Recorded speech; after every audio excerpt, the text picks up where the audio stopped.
यमराज ने बताया, मनुष्य को मौत नहीं मारती, ये 6 अवगुण मारते हैं।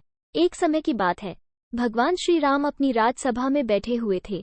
तभी वहां पर एक सेवक ने आकर बताया कि आपके पिता तुल्य बूढ़े मंत्री सुमंत की मृत्यु हो गई है। उनकी स्त्री सती होने के लिए आपकी आज्ञा चाहती है। इस प्रकार श्री राम ये बात सुनकर तुरंत सुमंत के घर पहुंचे और वहां पर जाकर उन्होंने सुमंत की जन्म कुंडली मंगवा कर देखी तो पता चला कि सुमंत की आयु तो 9,999 वर्ष और 11 महीने की थी, जिसमें से सारी आयु तो बीत चुकी थी, केवल 9 दिन शेष बचे हुए थे।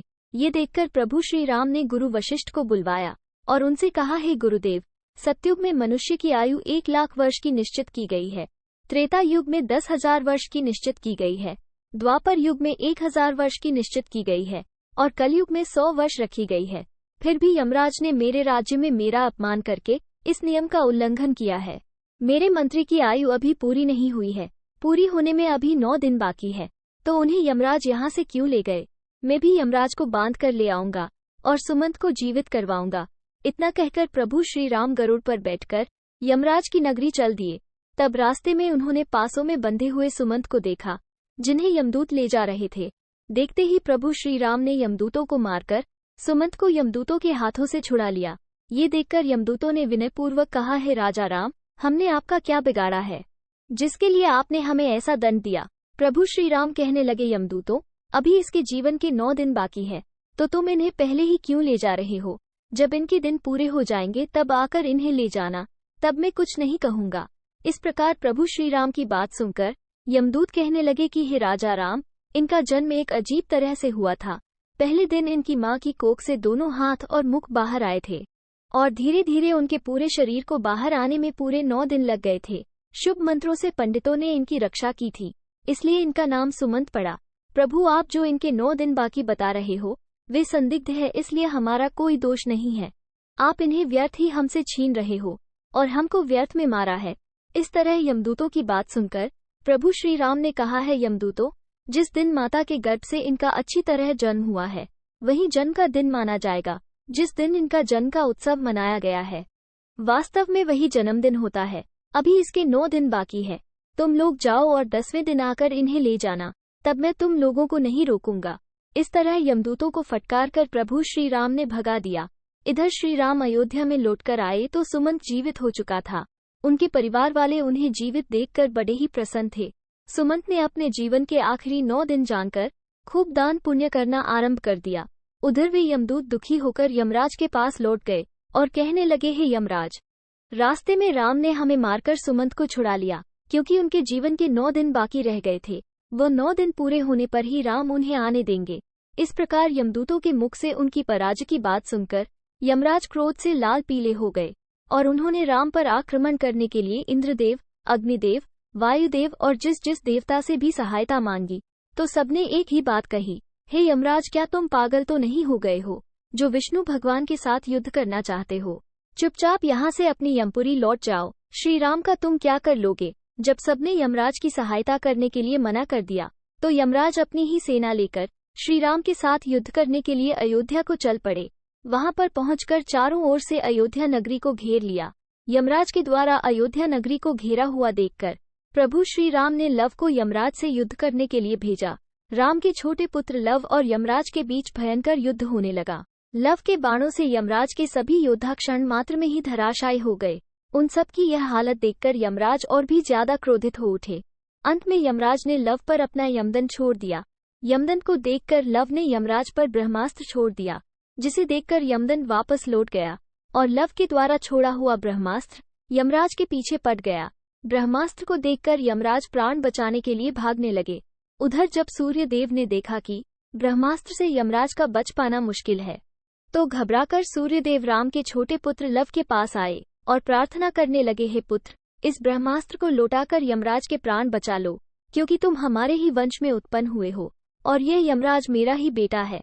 क्या तुम अपने पूर्वज यमराज को मार डालना चाहते हो? इस प्रकार सूर्यदेव के निवेदन पर लव ने ब्रह्मास्त्र को लौटा लिया।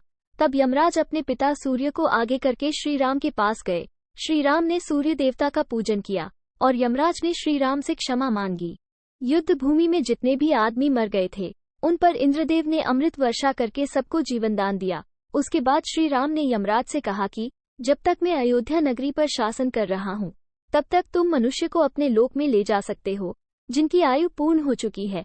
उसी दिन से राम ने पूरी पृथ्वी पर यह घोषणा करवा दी कि आज के बाद कोई मनुष्य अपने नित्य क्रम को न छोड़े, ब्राह्मणों का कोई अपमान न करे, इसी के साथ द्वेष भाव न रखें, कोई किसी के धन को न चुराए, और अगर धन चुराएगा तो उसे दंड मिलेगा, दुराचारियों को कड़ा दंड दिया जाएगा। धर्म कर्म सदा होता रहे। यदि किसी की अकाल मृत्यु हो तो तुरंत हमारे पास लेकर आए, उसे तुरंत जीवित किया जाएगा। यमराज को भगवान श्री राम ने ये सख्त निर्देश दिया था कि हमारे राज्य में कभी भी किसी की अकाल मृत्यु नहीं होनी चाहिए। तब यमराज ने कहा, हे प्रभु, मैं तो वैसे भी किसी को नहीं मारता हूँ, सब अपने कर्मों से ही जन्म और मृत्यु पाते हैं।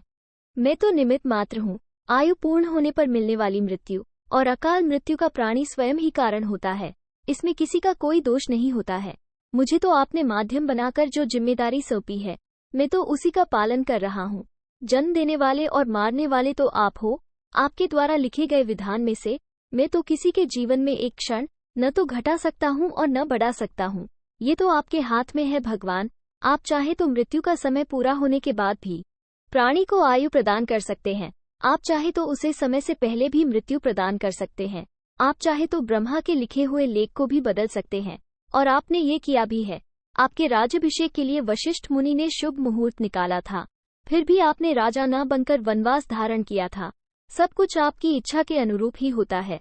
सुख दुख, जीवन मरण, लाभ हानि मनुष्यों के स्वयं कर्मों की उपज होती है। ये 6 अवगुण मनुष्य की आयु को क्षीण करती है।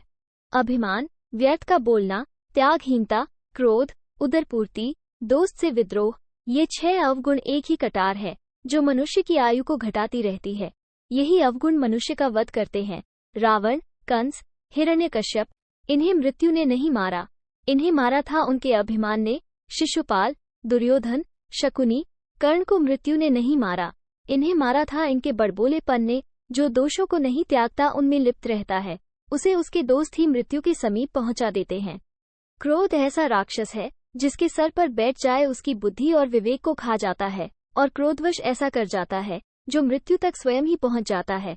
मनुष्य खाने के मामले में भी कभी कभी वो इतना गिर जाता है कि अच्छा बुरा कुछ नहीं देखता, खाने योग्य वस्तु है उसे भी, और न खाने योग्य वस्तु है उसको भी खा जाता है। तरह तरह के जहरीले पदार्थों का सेवन करने से अपनी आयु को क्षीण कर डालता है। इसमें मृत्यु का क्या दोष है? दोस्त के साथ जो बुरा बर्ताव करता है, उसे धोखा देता है, उसे अपमानित करता है, वो भी मौत से नहीं अपने ऊंचे कर्मों से मरता है। प्रभु श्री राम को प्रणाम करके यमराज अपने यमपुरी लौट गए। दोस्तों, वीडियो अगर पसंद आई हो तो वीडियो को लाइक और हमारे चैनल वीकेजी ज्ञान भंडार को सब्सक्राइब जरूर करें और अपने दोस्तों के साथ शेयर करें। धन्यवाद।